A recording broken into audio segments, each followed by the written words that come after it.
Okay. Welcome back once again to all my dear students. Myself Hitesh Patel from Lux School of Science.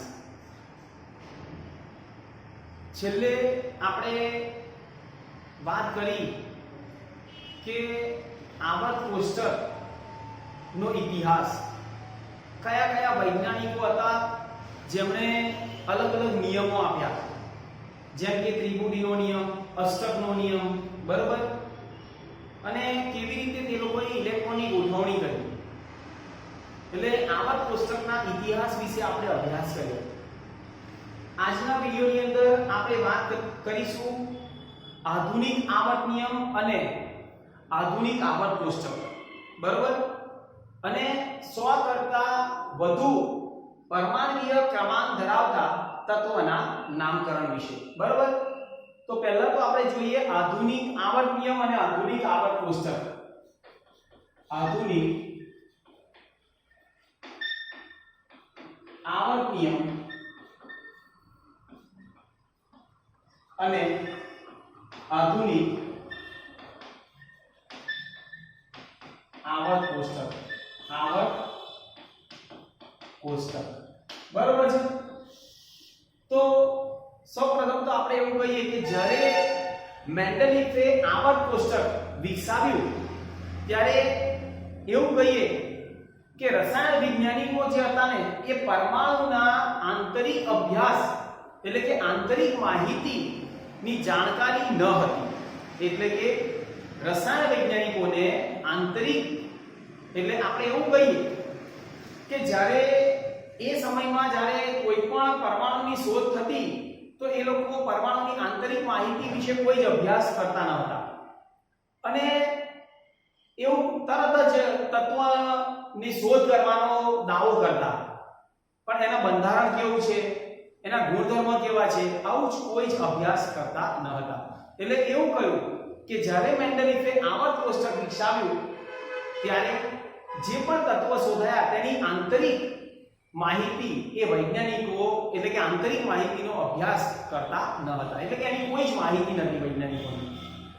એટલે તેમ છતાં પણ 20મી સદીની શરૂઆતમાં આપણે એવું કહીએ કે તમે જુઓ અપરમાણ્વીય કણો અંગેનો સિદ્ધાંત વિકસાવ્યો. અપરમાણ્વીય જેને કહીએ સબ એટોમિક પાર્ટિકલ્સ, બરોબર, અને હેનરી મોસેલ નામના વૈજ્ઞાનિકે સકિરણ વર્ણપટની લાક્ષણિકતામાં શું જોયું? નિયમિતતા જોઈ હતી. શું કહ્યું? હેનરી મોસેલ નામના વૈજ્ઞાનિકે સકિરણ વર્ણપટની લાક્ષણિકતામાં નિયમિતતા જોઈ. એટલે અહીંયા લખીએ આપણે કે હેનરી મોસેલ નામના વૈજ્ઞાનિકે સકિરણ વર્ણપટની લાક્ષણિકતામાં નિયમિતતા જોઈ. બરાબર, કોણે જોયું બેટા? હેનરી મોસેલ નામના વૈજ્ઞાનિકે શું જોયું? સકિરણ વર્ણપટની લાક્ષણિકતામાં નિયમિતતા. કોણ જોવે છે? હેનરી મોસેલ, બરાબર. તો એ આપણને ખબર હોવી જોઈએ કે કેવી રીતે અને કઈ લાક્ષણિકતા જોઈ એ બધાનો આપણે અભ્યાસ કરીએ છીએ. ઓકે, તો આપણે વન બાય વન જોઈએ કે કઈ લાક્ષણિકતા તેને જોઈ. તો તેણે રૂટ વી અને વિરુદ્ધ પરમાણ્વીય ક્રમાંક અને રૂટ વી વિરુદ્ધ પરમાણ્વીય ભારનો આલેખ દોર્યો. એટલે અહીંયા કહીએ રૂટ વી વર્સસ પરમાણ્વીય ક્રમાંક અને રૂટ વી વર્સસ પરમાણ્વીય ભાર બંનેનો આલેખ દોર્યો. જેમાં વી શું છે? ઉત્સર્જિત સકિરણની આવૃત્તિ. અહીંયા કહીએ વી જે છે એ ઉત્સર્જિત સકિરણની આવૃત્તિ, બરોબર છે. તો આનો આલેખ જ્યારે દોર્યો ત્યારે એને ખબર પડી બેટા કે રૂટ v વર્સસ પરમાણ્વીય ક્રમાંકનો આલેખ સીધી રેખા મળી જ્યારે √b વર્સસ પરમાણુ ભારનો આલેખ વક્ર સ્વરૂપે મળ્યો, બરાબર. અહીંયા આનો આલેખ આપણે કહીએ સીધી રેખામાં, અને આનો આલેખ કેવો મળ્યો? વક્ર સ્વરૂપે જોવા મળ્યો, બરાબર. એટલે શું કહેવાય આવે કે એના ઉપરથી તેને એવું ધારવામાં આવ્યું કે તત્વના ભૌતિક અને રાસાયણિક ગુણધર્મ પરમાણુ ક્રમાંકને આવર્તનીય છે, એટલે કે પરમાણુ ક્રમાંક વધુ પાયાનો એકમ છે કોના કરતા? પરમાણ્વીય ભાર કરતા. એટલે એનો સિદ્ધાંત બન્યો. તેને કહ્યું કે તત્વના ભૌતિક અને રાસાયણિક ગુણધર્મ તેના પરમાણ્વીય ક્રમાંકને આવર્તનીય છે. તત્વોના ભૌતિક અને રાસાયણિક ગુણધર્મ પરમાણ્વીય ક્રમાંકને આવર્તનીય છે. સમજ્યા? આવો એને નિયમ આપ્યો. કોઈ તમને એવું પૂછે બેટા કે મેન્ડેલિફનો આધુનિક આવર્ત નિયમ લખો, તો આવર્ત નિયમ થયો કે તત્વના ભૌતિક અને રાસાયણિક ગુણધર્મ પરમાણ્વીય ક્રમાંકને આવર્તનીય હોય છે, નહીં કે પરમાણુ ભાર, બરાબર. હવે કેવી રીતે? તો આપણે એવું કહીએ કે તમે કોઈ પણ પરમાણુ હોય તો તેમાં શું રહ્યું છે? પ્રોટોન, ન્યુટ્રોન અને ઇલેક્ટ્રોન. તો તટસ્થ પરમાણુ હોય તો તટસ્થ પરમાણુમાં જેટલા પ્રોટોન હોય એટલા શું હોય? ઇલેક્ટ્રોન, બરાબર. તો એ પણ આપણે બધું જોયું. હવે અહીંયા જે મેન્ડેલિફ નામનો વૈજ્ઞાનિક હતો તેને તત્વને કેટલા સમૂહ અને કેટલા આવર્તમાં ગોઠવ્યા એ આપણને ખબર હોવી જોઈએ. જેમ કે એવું કહ્યું કે 114 તત્વોને, ટોટલ તત્વો કેટલા હતા? 114 તત્વો એ સમયમાં. અત્યારે તો 118 છે, બરાબર.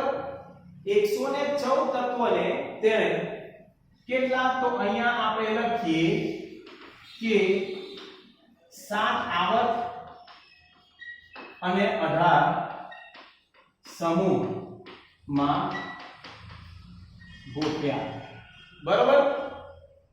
અને આડી હરોળને આપણે કહીએ આવર્ત, અને ઊભા સ્તંભને આપણે કહીએ સમૂહ, બરાબર.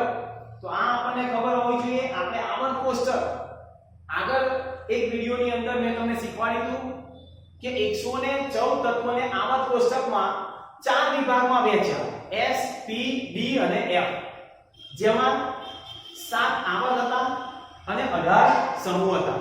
ઉપર સ્તંભ છે તેને આપણે સમૂહ કહીએ, આડી હરોળ છે બેટા તેને આપણે આવર્ત કહીએ, બરાબર. આ બધું આપણે જોયું. એને પહેલા તો સમૂહના નામ કેવી રીતે આપવામાં આવ્યા?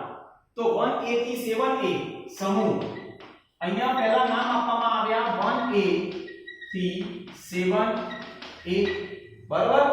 એના પછી 8 અને 1B થી પછી અહીંયા 8, પછી 1B થી 7B અને શૂન્ય સમૂહ, બરાબર.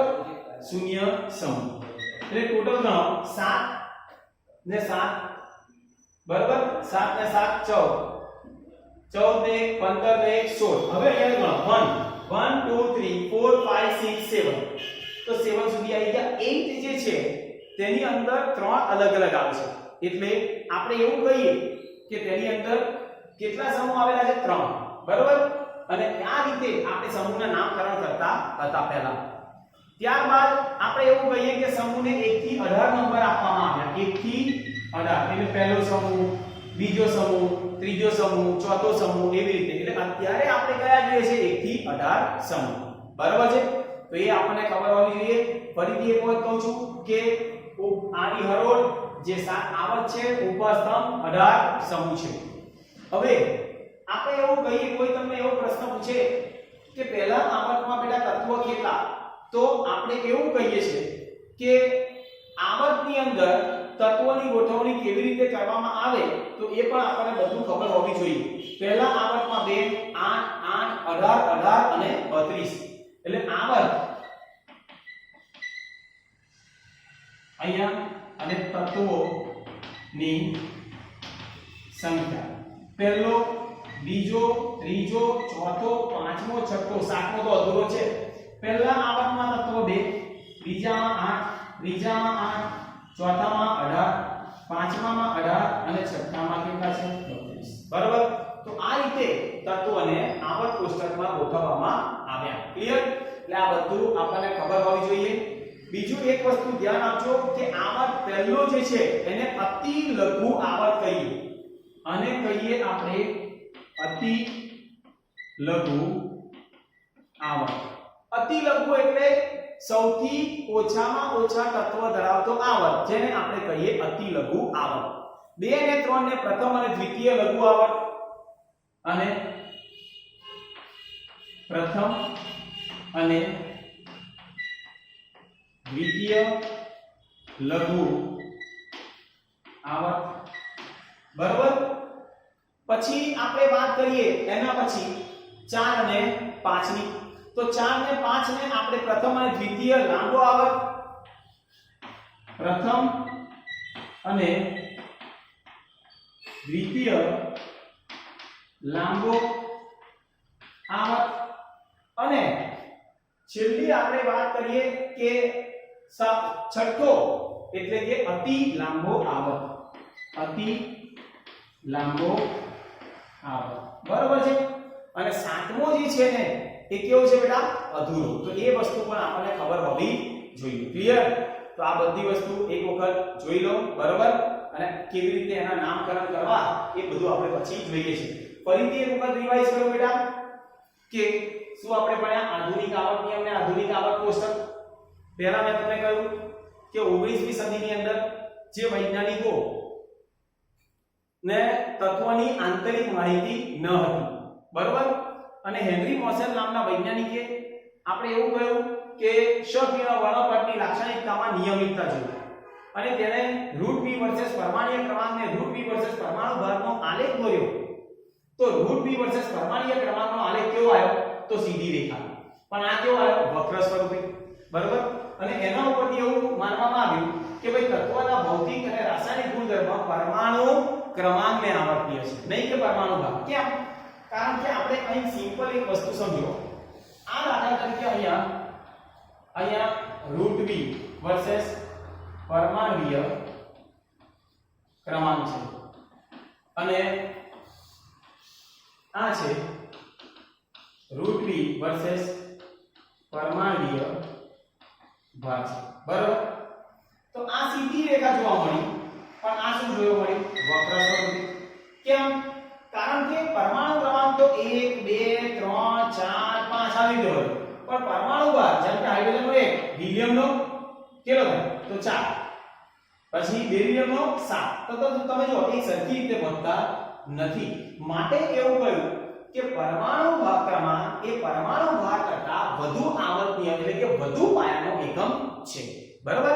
એટલે એવું માનવામાં આવ્યું અને નિયમ આપ્યો કે તત્વના ભૌતિક અને રાસાયણિક ગુણધર્મ પરમાણ્વીય ક્રમાંકને આવર્તનીય છે એટલે કે પરમાણુ ક્રમાંક ઉપર આધાર રાખે છે. બરાબર. ત્યારબાદ આપણે જોયું કે અહીંયા તટસ્થ કોઈ પણ પરમાણુ હોય તો તેમાં પ્રોટોન અને ઇલેક્ટ્રોનની સંખ્યા કેવી હોય? સરખી. બરાબર.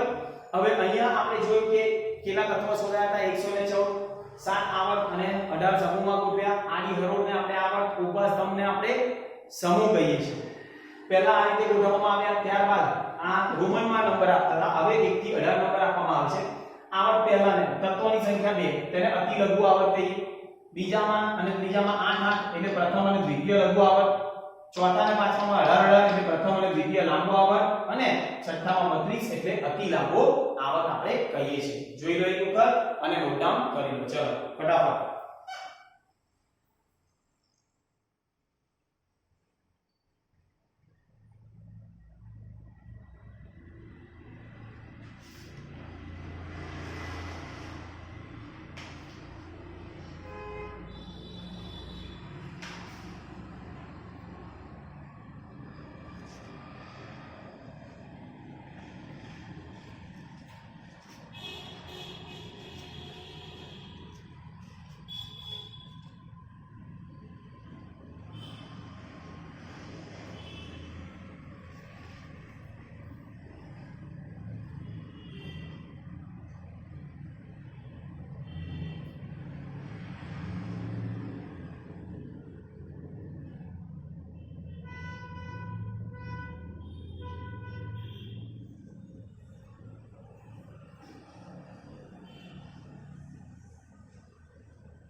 ચલો હવે આપણે બેટા વાત કરીશું કે 100 કરતા વધુ પરમાણ્વીય ક્રમાંક ધરાવતા તત્વના નામ.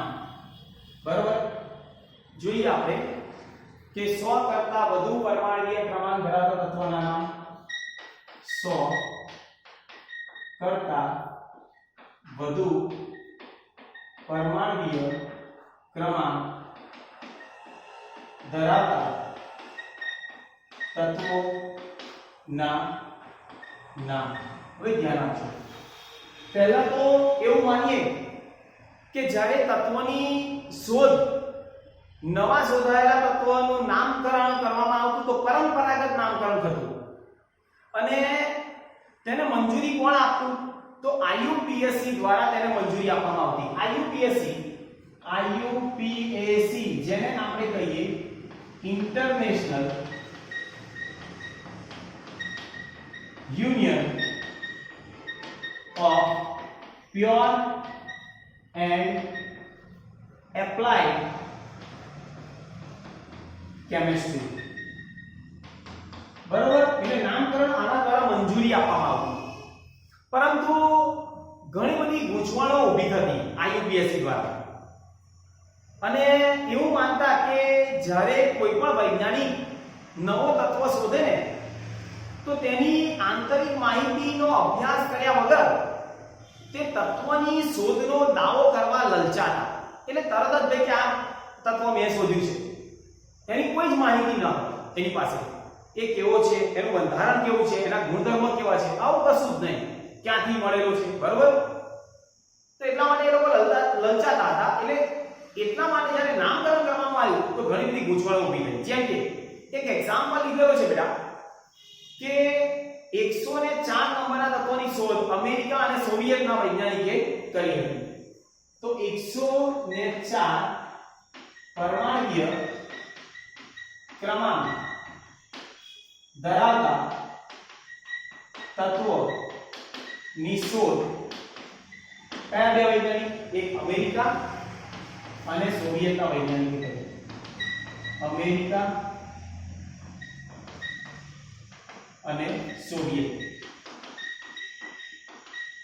બરાબર, બે વૈજ્ઞાનિકોએ શોધ કરી, અમેરિકાના વૈજ્ઞાનિક અને સોવિયતના વૈજ્ઞાનિક, 104 નંબરના તત્વનું. હવે પ્રશ્ન એવો થયો કે અમેરિકાના વૈજ્ઞાનિકે તે તત્વનું નામ આપ્યું રુધરફોર્ડિયમ અને સોવિયતે કયું? પૂછોટેરિયમ. ચલો, આને કયું? રુધરફોર્ડિયમ. રુધરફોર્ડિયમ અને આને કયું? પૂછોટેરિયમ. બરાબર, હવે એને રુધરફોર્ડિયમ કયું અને પૂછોટેરિયમ કયું, એટલે હવે મુશ્કેલી ઊભી થઈ કે કોનું માનવું? બે વૈજ્ઞાનિકના, એટલે કે અમેરિકાના દેશના વૈજ્ઞાનિક કે સોવિયતના દેશના વૈજ્ઞાનિકે આ 104 નંબરના તત્વની શોધ કરવાનો દાવો કર્યો. અને આ કહે છે કે ભાઈ રુધરફોર્ડિયમ નામ આપવામાં આવે, આ કહે છે પૂછોટેરિયમ નામ આપવામાં આવે. હવે કેવી રીતે માનવું? બરાબર, અને એટલા માટે આ મુશ્કેલીને દૂર કરવા માટે પદ્ધતિસરનું નામકરણ સૂચવવામાં આવ્યું. એટલે આવી આ મુશ્કેલી ને દૂર કરવા માટે પદ્ધતિસર નામ સૂચવવામાં આવ્યું. બરાબર, પદ્ધતિસર નામકરણ કરવામાં આવ્યું. કેવી રીતે?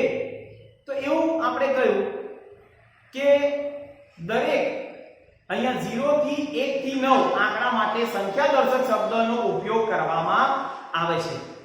0 થી 9 આંકડા માટે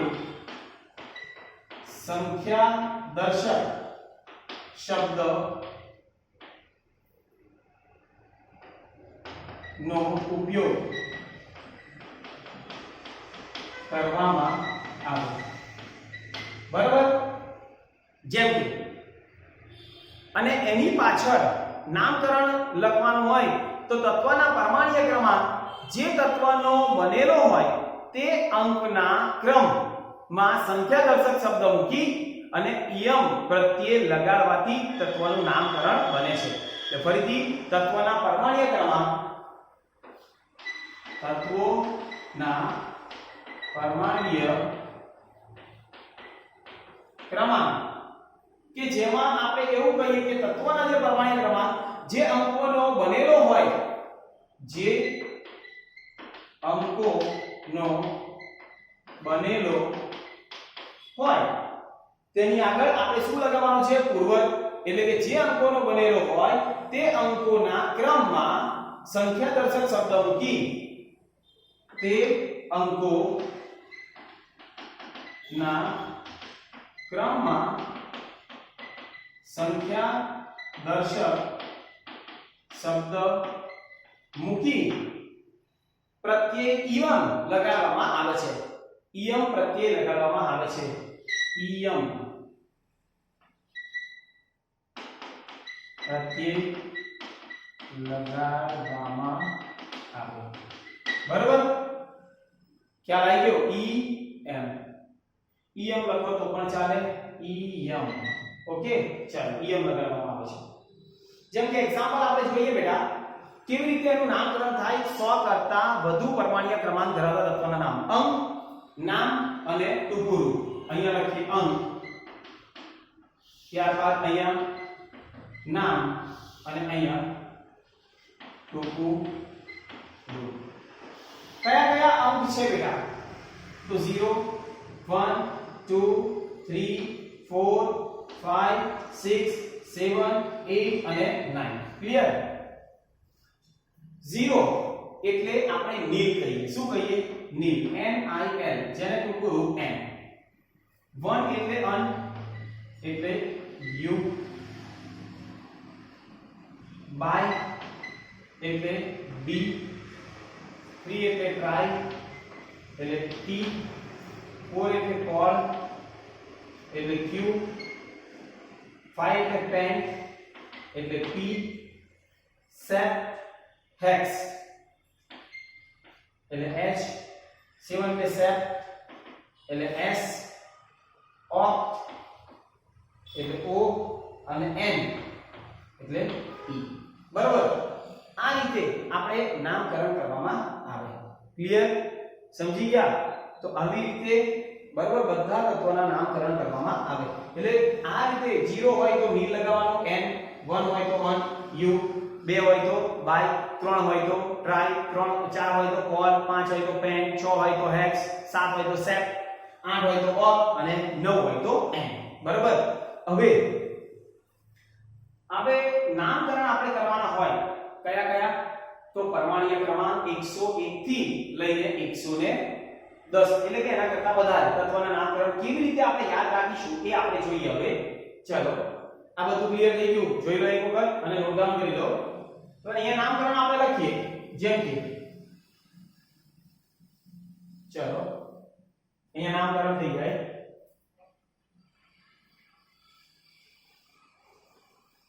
ઓકે, ધ્યાન આપજો. અરે પછી ચલો પરમાણ્વીય ક્રમાંક પહેલો તો અહીંયા લખીએ આપણે પરમાણ્વીય ક્રમાંક. ઓકે, ત્યારબાદ નામ, સંજ્ઞા, અહીંયા નામ, પછી સંજ્ઞા, એના પછી IUPAC દ્વારા એવું કહેવાય કે નામકરણ કાં તો સ્વીકૃતનું નામ, IUPAC નામ, અને છેલ્લું આપણે આવશે તેની IUPAC સંજ્ઞા.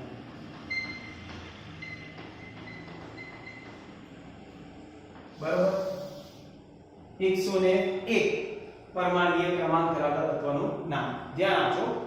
પહેલું તો આપણને એ ખબર હોવી જોઈએ બેટા કે નામકરણ શેના આધારે કરવામાં આવે? તો વૈજ્ઞાનિકના નામ ઉપરથી અથવા તો જે દેશમાં જે તત્વ શોધાયું છે એના નામકરણ ઉપરથી આ તત્વનું નામકરણ કરવામાં આવતું. જેમ કે 101 એટલે 101 લખું. ચલો નામ શું થશે? 1 એટલે શું? અન. 0 એટલે નીલ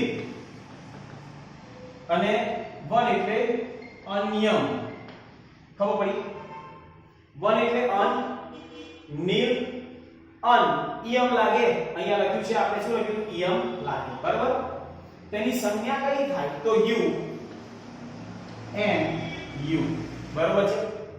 એનું આઈયુપીએસસી નામ આપણે કહીએ મેન્ડેલિવિયમ્સ,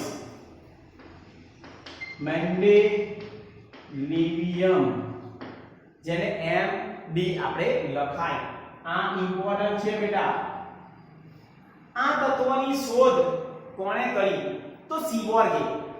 પણ સીબોર્ગે આ જે આવર્ત કોષ્ટક મેન્ડેલિવે બનાવ્યું એને બિરદાવવા માટે એને 101 નંબરના તત્વનું નામકરણ શું કહ્યું એને કે મેન્ડેલિવ રાખવામાં આવ્યું. કોણે કહ્યું સીબોર્ગે. શોધ કોણે કરી 101 નંબરના તત્વની તો સીબોર્ગે, બરાબર. ઓકે, ત્યારબાદ 102. ચલો 102 એક એટલે અન નીલ અને 2 એટલે શું કહેવાય 2 એટલે વાયર, બરાબર. અન નીલ વાયર, ક્લિયર. જેનું નામ આપણે કહીએ નોબેલિયમ. શું કહેવાય નોબેલિયમ, એન નોબેલિયમ, બરાબર છે, ક્લિયર. એના પછી 103. ચલો એક એટલે અન નીલ અને રાયમ. ખબર પડે છે અન નીલ રાયમ એટલે યુ એન ટી, બરાબર. ખબર હોવી જોઈએ બેટા. અને એને આપણે કહેવાયશું શું તો લોરેન્શિયમ, બરાબર. શું કહીએ લોરેન્શિયમ, નોબેલિયમ, ત્યારબાદ લોરેન્શિયમ, જેને આપણે લખાય કેવું એલ આર, ક્લિયર. સમજી ગયા, એ પણ આપણે ખબર હોવી જોઈએ. ત્યારબાદ 104 જેને અન નીલ 4 એટલે શું કહીએ બેટા તો પોડિયમ, પોડિયમ, તો યુ એન ક્યુ, જેને આપણે કહેવાય રુથરફોડિયમ, પોડિયમ, જેને કહીએ આર, બરાબર. આર સોરી આ રુથરફોડિયમ, બરાબર. ચલો 106 સોરી 5 અન નીલ પેન્ટિયમ, જેને આપણે લખાય અન નીલ પેન્ટિયમ, બરાબર. ડુપનિયમ શું આવશે ડુપનિયમ, વૈજ્ઞાનિકના નામ, અને શું લખાય ડી બી, બરાબર. ડી બી, ક્લિયર થઈ ગયું બેટા. ઓકે, એના પછી આપણે આવશે કે 106 અન નીલ હેક્સિયમ, જેને આપણે કહીએ અન નીલ હેક્સિયમ, જેને આપણે કહેવાય સીબોર્ગિયમ. શું કહેવાય સીબોર્ગિયમ, સીબોર્ગિયમ, એસ જી, બરાબર. ખ્યાલ આવી ગયો. 107 જેને આપણે કહીએ 107 અન નીલ સેપ્ટિયમ, યુ એન એસ, જેને આપણે કહીશું શું તો બોહરિયમ, બોહરિયમ, જેને આપણે લખાય બી એચ, બોહરિયમ, ક્લિયર. ખબર હોવી જોઈએ. એના પછી 108 અન નીલ 8 એટલે શું આવશે ઓક્ટિયમ, અન નીલ ઓક્ટિયમ, હાસ્યમ, બરાબર. હાસ્યમ,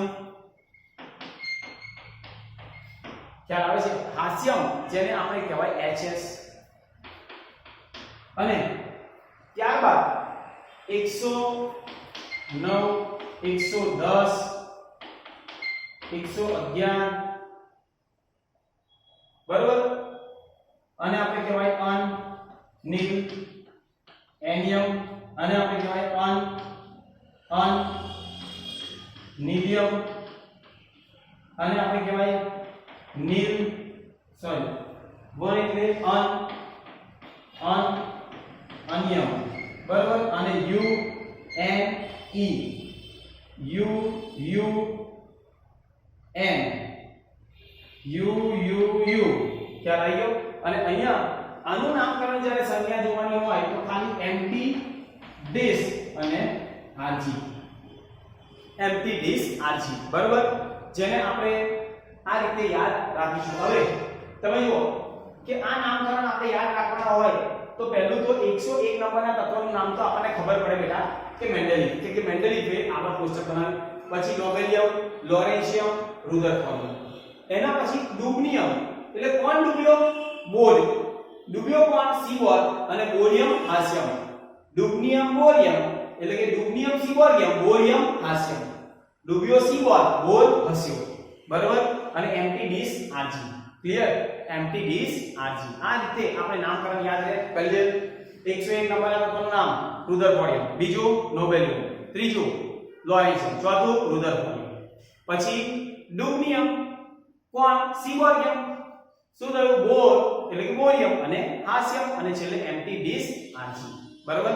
તો આવી રીતે આપણે નામકરણ પદ્ધતિસર યાદ રાખવા પડે. 106 નંબરની તત્વની શોધ કરનાર વૈજ્ઞાનિક આપણે એવું કહીએ કે કોણ હતું? તો આપણે કહીએ સીવોર જે છે તેના કામગીરીને બિરદાવવા માટે 106 નંબરના તત્વનું નામ શું આપવામાં આવ્યું? સીવોરિયમ, બરાબર. ચાલો જોઈ લો એક વખત.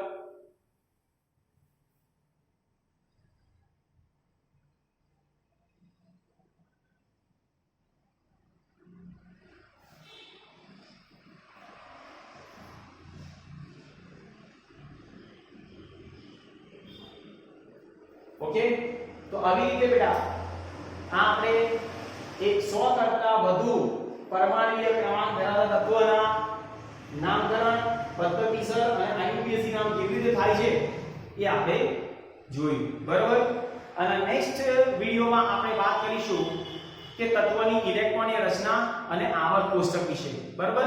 કેવી રીતે સમૂહમાં કે આવર્તમાં તત્વો ગોઠવાય છે તો એની ઇલેક્ટ્રોનીય રચના શું છે એ બધું આપણે જોઈશું. ફરીથી એક વખત આજે આપણે ડિસ્કસ કર્યું કે આ આધુનિક આવર્ત નિયમ, જેમાં શું નિયમ આપ્યો?